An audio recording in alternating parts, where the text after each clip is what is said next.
100%.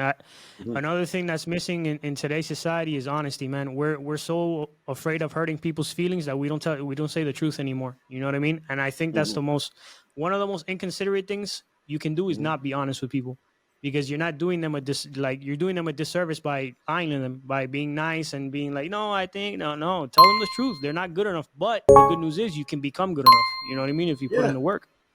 You know, you just gotta have I'm with. this. You gotta have that passion. Honestly, like Mm, if you don't have passion for something and you don't you're not willing to drive yourself crazy to achieve that goal that you have, then maybe you're not 100% into it.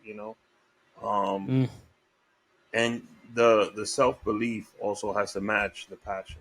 Like Oh, you, 100%. You got to believe it you when nobody believes it, you know? because the amount of no's you're gonna get, it's always a lot more than the yeses. Oh, yeah. And I've gotten a ton of no's. I've gotten like, hey, maybe you should try to do something else. Maybe this is not for you. And when we're talking about honesty, my friends, they are honest, but they'll say, hey, this content right now, I wouldn't watch it. But maybe if you try this or that or this or that, like that's the type of honesty that you need around you. Because 100%. fooling Yeah. someone and just being like, yeah, that's great. Oh my God. You're not really trying to improve that person in any way, shape, or form. 100%. I'm with you, man. It's not about destroying the person's dream. It's about letting them know where they're at and what it's going to take to get to where they want to go. You know Mm-hmm. what I mean? Like, because some people don't, it's not their fault. Sometimes they don't really understand what it takes to get to, here. And sometimes they don't know they're here and they want to get here. So you got to tell them, listen, this is how Hey, far you're, you got to you're you're go, further apart than what you think, but you could get Yeah, there. It's just going to take a lot more sacrifice. And if exactly. you're really willing to make that sacrifice, then me as a friend, I will be here for you, and I will be here pushing you. So, 100%. And I'm you that also guy, man. gotta put people around you that aren't doing as good as you, but are doing better than you. Mm, And facts. you also gotta have people around you that man, I was listening to Dame Dash the other day. Um, and you also gotta have people around you that if you're negative and your point of view is like, oh, that's not gonna work, and that's your response, oh, that's not gonna work, then that's not someone that needs to be in your camp. The Mm, person that needs to be in camp is like, that might not work, but maybe this will. So this will. Yep. I've always managed, because that's what I do in my 9 to 5. It's cool to bring problems, but also have some type of idea to what the solution can be. Mm, And don't lock yourself into that space where you're only seeing the issue and not the solution. Um, 100%. it's always about vision and how you see things. 100%. Yeah, I'm with you. You got to be solution oriented because it's real easy to point out the problem. What's not easy and what's not common is people who are focusing on solutions. I try to tell people that a problem by nature has a solution or else it wouldn't exist. So Exactly. let's find it together, If you put two heads together, it's better than one. Solutions are out there. We just got to find them, Exactly. So how you been, man? Are Definitely. you looking good? I love the set. Thank you. I Thank love you, the man. set. You know, it would have been great if you would have wore the shirt where Tony. The That's red from the shirt scene. Yeah, that's from the scene where in the hotel at he the just Sunray. barely got Yeah. out of the hotel and he gets back. That's a good And one. I'm gonna look for it. I'm gonna buy it. oh I'm my gonna go. god, because when I saw the background, I was like, I know exactly where that's from in the movie. It's perfect. Yeah, yeah.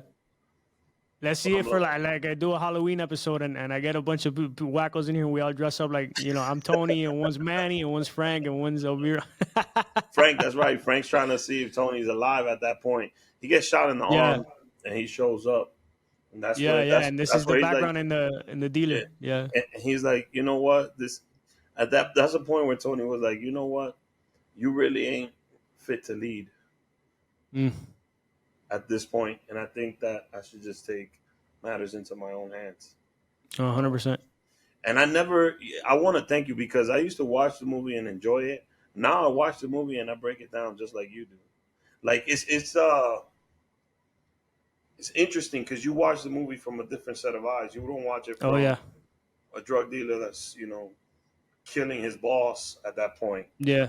You're trying to break down the myth and the logic behind it, and his train of thought. Uh, but Tony had his flaws too. Oh yeah, ego out of control.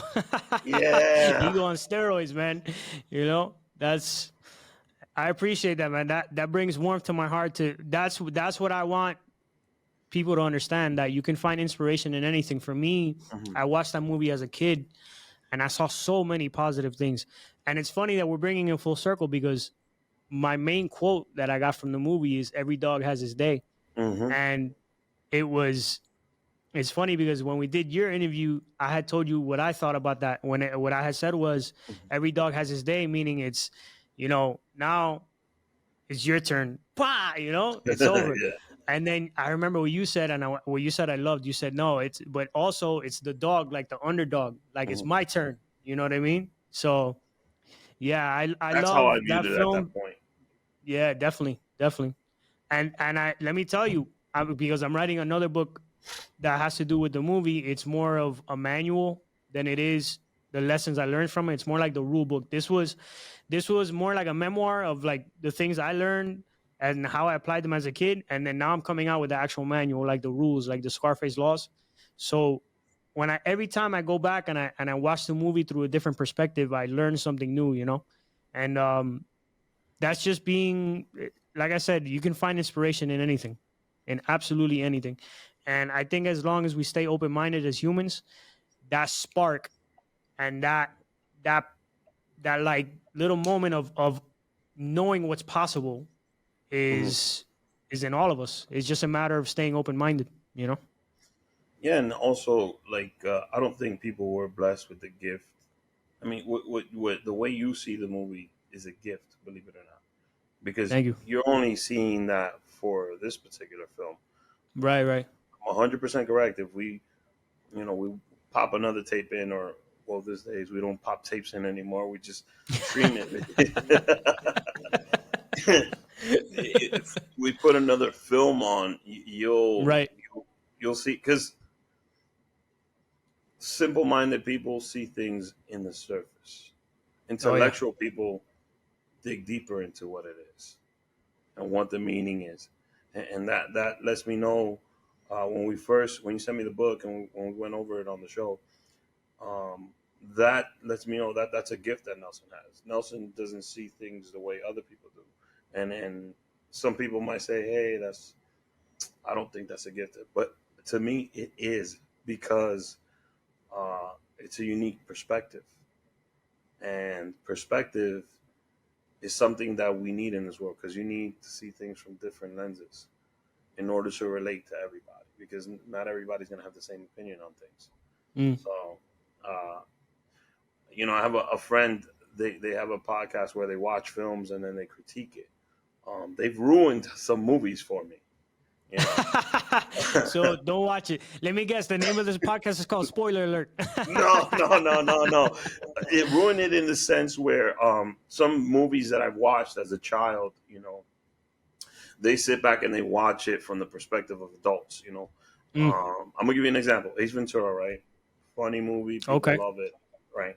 I don't want to mess it up for you now, but if you really watch the movie, you start thinking, man, Ace Ventura is kind of an asshole. He's kind of a dick. Excuse my French. I don't know if we could curse up on here, Yeah, but yeah, yeah. You're in friendly you territory. No worry. you watch the movie, and when we did the episode, I watched it afterwards, and I was like, man, these guys are kind of right. And they broke down different scenes. With Scarface, after the book and after our interview, I saw it a little different, and I got different messages from it. I've always loved the film itself. I think Pacino did an outstanding job, and I just think the authenticity. It was truly like Cuban culture at its Oh finest, yeah, and Miami.